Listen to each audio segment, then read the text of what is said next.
एखाद्या महापुरुषांचा पुतळा जर उभारणी केला जात असेल तर या संदर्भात जे काही शासनाच्या माध्यमातून कडक निर्बंध घालून देण्यात आलेले आहेत आणि ज्या काही सूचना आहेत त्या सूचनांचं पालन करा असे महत्त्वपूर्ण आदेश एका बैठकीमध्ये देण्यात आले।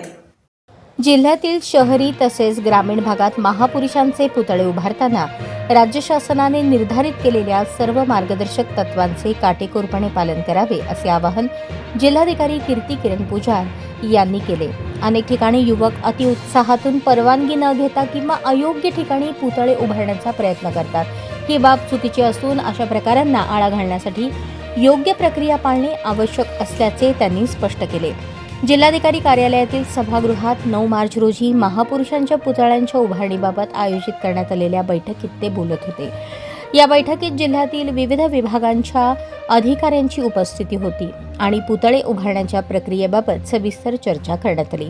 यावेळी जिल्हा परिषदेचे मुख्य कार्यकारी अधिकारी मैनक घोष, पोलीस अधीक्षक रितू खोकर, निवासी उपजिल्हाधिकारी विद्याचरण कडावकर, सार्वजनिक बांधकाम विभागाचे कार्यकारी अभियंता शिवराम केत, जिल्हा परिषदेचे उपमुख्य कार्यकारी अधिकारी पंचायत अनंत कुंभार तसेच नगरपालिका प्रशासनाचे जिल्हा सह आयुक्त त्र्यंबक ढेंगळे आदी अधिकारी उपस्थित होते।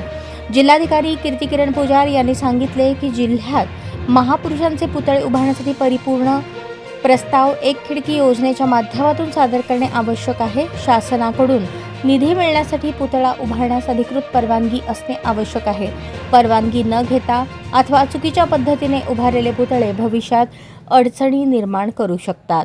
या बैठकीत उपस्थित सर्व अधिकाऱ्यांनी महापुरुषांच्या पुतळ्यांच्या उभारणीबाबत नियमांचे पालन करण्याची गरज अधोरेखित केली।